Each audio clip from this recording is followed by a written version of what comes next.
You're still watching TVC Breakfast. Now we move into very important conversations. The Lagos State chapter of All Progressive Congress has announced January 5th for the commencement of its membership e-registration, stressing the need to properly document and organize party members across the states. Now, the party chairman, Collinius Olajebi, says the exercise is necessary to build a reliable database, improving planning, and ensure committed members are clearly identified and rewarded. Now, he also noted that the initiative is also very crucial to strengthen the party's structure and boosting preparedness ahead of the future elections. Joining us for this very important conversation is APC, Lagos State E-Registration Coordinator, APC State Organizing Secretary, Lagos State Chapter, Comrade Prince Ayodele Adewale. Good morning, sir. How are you doing? Let me give you a handshake again. Good morning, because this is a very important conversation. We will just dive straight into it. We know that in 2021, something like this happened, but it wasn't so fully, database like what is about to happen right now. I just want to take us through this. How well do you think this is going to prepare us for the 2027 elections? Just knowing everybody that is in the APC, and how well is this database going to, implement better for the APC?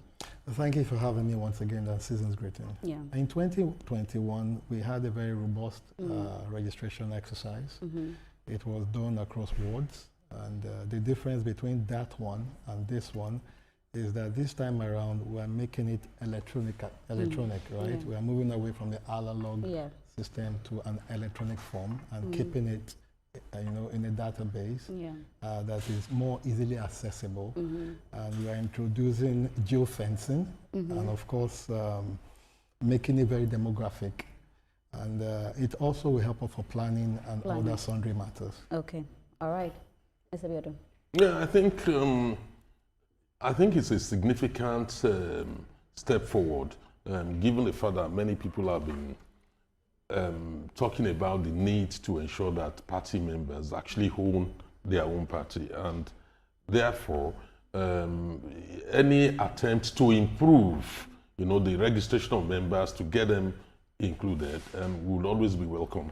But to what extent will it go down right to the grassroots? I'm referring to the local government area, because yes, people can do it electronically, but we also know that there are challenges being faced, with technology in Nigeria, particularly in the riverine areas of Lagos State and areas like Badagry and others. So, to what extent is the APC planning that where it becomes impossible or it's a bit more complex to do e-registration, what alternative means are available to people to be able to capture them in the form? Absolutely, so that you have an inclusive, totally inclusive membership list. Well, the party have covered all of those gaps. And you agree with me that there is hardly any place in Nigeria where you don't have coverage, right? Different telcos have different coverage all over the place. Some telcos have coverage that is widespread in some states. So all of these things have been put into account. And the party at the national level also have servers, right? We have different servers everywhere. Should in case there's a downtime on a particular server, the other one picks it up and all of that. And we have made provision for agents in each ward, right? And those agents will be using tablets, right, to capture people's data, also take their photographs, take the NIN, because we have to make sure that we're registering Nigerians, right? Take the NIN. And of course, take their voters' cards, right? We also have to make sure that our members perform their civic obligation by registering with the INEC, right? These are two prerequisites that will give you access through the gateway. So all of these things have been captured in our planning. Yeah, so very similar to the question that you asked, because we know that there are aged who do not, because when you talk about digital divide, some people may not have access to this internet. So you mentioned riverine area, but there are some places, even within Lagos State, as metropolitan as it is, there are some places that still struggle with internet, accessibility. Even those of us right here in this state of the art, we still struggle with some, but that is due to the Mami waters in the ocean. So quite interesting thing. So how do you think you can capture the aged, the people who are not digital savvy, those who are also not having access to the internet and all of that? How do you cater to them? And some are also, pointing accusing fingers like, is it a way of scrutinizing your members so much so that the faction, the similar, the seeming faction, you know, the APC, the mandate group, and all of that. Maybe you want to weed out some people and then, you know, get some people within the party, you know, especially now that digital transparency is out. What people are talking about. Well, I did say before that we made provision for agents in each of the wards, right? We have 4 structures. You have the state structure, which is headed by me. You also have senatorial structures. In each of our states, we have 3 senatorial districts. For Lagos, we've gone ahead to cascade it down. For instance, Lagos West, we have West 1 and West 2. So we've broken that senatorial district into 2.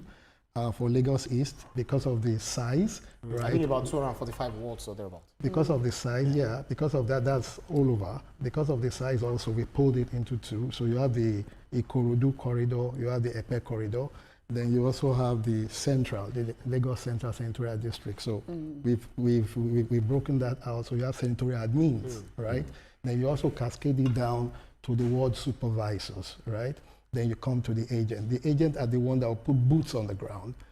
2 agents per ward. If there's a need, we'll increase the number, right? They come with tablet like yours. I think your tablet is about 11 inches, right? 11. They are going to capture all of your data for you. You don't need to do it yourself. All you just need to do, they'll provide seats, they'll provide canopies, they'll provide water, they'll provide snacks for you. Just calm down. They take your data, and we have also made provision for some people that will be attended to first, like nursing mothers, pregnant women, the aged, right? They'll be given priorities. When they come, you register, then you go. It's not about party bends or leaning, like you said, caucuses or all of that, right? All of that have been put to rest.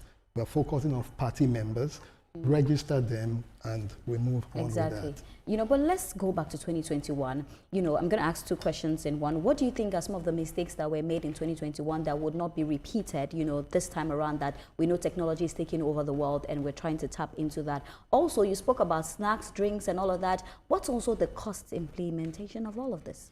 Well, the party have taken that into consideration. The issue of cost doesn't really, you know, bother down the party. When we talk of snacks, you talk of gala, you know, light snacks that will just keep you, you know, while you're waiting. Water to dehydrate you and all of that. Seeds to make you calm, right, while the process is going on. There was no itch at the last exercise. But the last one, people will argue that it wasn't really done properly. No, it was done. If you were part of it, it was done properly. I mean, it was done at different polling units, as at that time at different wards, right? They broke it very, very, you know, to the minutest structure to make it easy for people. The difference between that and this one is that this one is electronically driven, right? That one is just a manual thing. And that's why people say that it was not accurate. You would not get it accurate because it was manual. Madam, it was accurate. No, it's what people say. It's not it was accurate, right? You were not there to take an organic account of what happened. The accuracy to the extent that you have somebody that is seated there, it is what you give them as data they record. And after recording, they show you what they've recorded, right? But since it's what you give them, how are you sure that the wrong information is not given to them? Or how are you sure the accurate information is given to them? When I say what you give them, I am registering you, right? I will ask for your name. It is the information you give me that I register, right? And I will show it to you, even to the spelling of your name, so that it does not change. To your phone number, so that everything is well captured. Then that one is stored, right? The storage of this one is electronically stored in a digital format. So at a push of a button, your data comes. Now, when your data props up, this one also has some sense of demographic structure in it.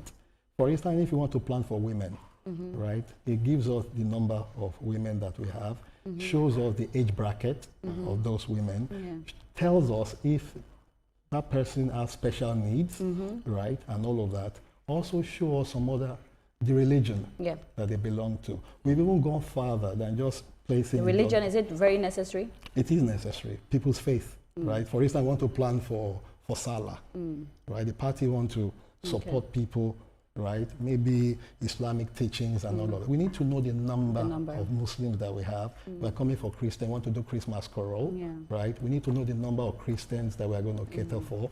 We want to do wealth empowerment, right? Okay. We want to do vocational skill empowerment, right? We want to do health mission and all of these things. So all of this demographic index that we have will be put into bear for proper planning and moving forward. Yeah. Mr. Biodun, sounds like a fantastic idea, actually. Yeah, I think it's a better system. What I'm not sure is how NIN will be used, because you won't have means of verifying the information given on NIN, you know, since you won't be able to access that system. So if the NIN is wrong to start with, there is no way, I don't think there's a way of knowing. Well, each and everybody has a slip. Right? Okay, they will produce... You will produce your slip. Okay, okay. We will produce your slip, then we'll capture it. We want to make sure that we are registering Nigerians. So the NIN is the quickest way to identify you as a Nigerian. Then we just oppose it with your voter's card so that your name is similar, right? And to make sure that you're also registered ahead of... So if you don't have the NIN, you cannot proceed with this. Is that what it means? Then it means that you're not a Nigerian. What if you're a Nigerian and you don't have the NIN? Because we have Nigerians that do not have NIN, actually. For us, right, we're teaching our people, right, to perform their civic obligation. Okay. We have a window to make you go to the NIN office, go and register, and that's why I've come here to also give more information exactly. to people that, look, when you're coming, bring your NIN, bring your voter's card. We need to identify you. We need to place you somewhere. Yeah. Yeah, quite interesting. And then, in fact, you've actually answered most of the questions you know, that I had in my mind. But all the same, I'm wondering how people are now being, you know, mobilized. You know, how people are canvassed towards registering their membership. You know, with some of those people who need to also update their data, their registration with the APC. 2023 election, we saw what happened in Lagos. You know, What the APC, happened? the APC's, you know, seemingly defeat, you know, quote unquote, in Lagos. We'll talk about the presidential election where Peter Obi actually won Lagos State, even though the APC won at the national level. And we saw how tough they came, the obedience. Now we're hearing that Obi is, after much deliberation and all of that, is now planning to go into ADC December the 31st. Himself, the lawmakers that belong to the Labour Party, and the obedience. Do you not feel that this might be a threat to the APC come 2027? It is not a threat. That's the dynamics of politics and the dynamics of Lagos. I'll take you back in history. If you look at what happened when there was a coalition between Abat Macaulay and the Nnamdi Azikiwe group, right? They came together, they formed a force, and they won in Lagos. And what did the action group do? They went back to the drawing board. They looked at it very well. They came back and they won. So you will always have dynamics in history. And that's the beauty of Lagos. Lagos is not gagging anybody to do whatever. Now, the party have also seen all of these gaps. We've worked on the gaps, right? You will see the result of the next election. It's going to be a landslide victory for the APC. You know, but I just wanted to go still talk about, you know, when we talk about opposition, because oftentimes we say that we don't even have a viable opposition again in Nigeria because we see what happened with the PDP, you know, the ADC, we are not really sure. I think Atiku may be the person. Peter Obi had already said he was not going to be the running mate to anybody, so we don't know if he's going to go back to Labour and all of that. But at the end of the day, we still need a viable opposition because Nigeria is not a one-party system. For me, he who puts his hands on the plow do not need to look back, right? We are on a race. The race to make sure that we provide for our people, make the economy better, provide more infrastructure, guarantee safety of lives and property. That's what concerns us. Well, so far, have you been doing that? How would you? We've been doing tremendously well. You can see what is happening right now in the security architecture of the country, right? It's far more better than what it was, right? For infrastructure, you've seen what is happening. Various people might contest what you said. I was just about to say that especially with US, you know, coming in, you know, to help, quote unquote, help the federal government to fight their own battle. And people are saying that it's because we have not really done well in fighting insecurity. That's why we're having that incursion. When you talk about insecurity, nobody is, how will I put it, is isolated from global insecurity, right? Whatever you see in Nigeria is adduced to what is happening within its jurisdiction, geopolitical space in Africa, right? You saw what happened in Libya and some other countries. Definitely arms will be pushing to other corridors, and you need partners, international partners, to also give you intel, right? Support you with some of the hardware, military hardware that you cannot produce yourself, right? You need international cooperation. And that is what you see. But what do you think we can do better with insecurity? Because we have fought with insecurity a whole lot. And a lot of people will definitely argue with you if you say, you know, we've done well. Of course, we see our president's willingness. You know, the service chiefs were changed. More people have been put into the police force. We know that the president does not joke with this. But what do you think are more things that need to be done for insecurity to secure this win that you're very sure about for the APC? An idle mind is a devil's workshop. So we need to provide more opportunities. The more opportunities you provide, right, the more you limit the space for fifth columnists to come to recruit your people and dovetail. But we hear that most of these people are not even Nigerians. They say most of them are not Nigerians, actually. That is why I said you need global cooperation, right?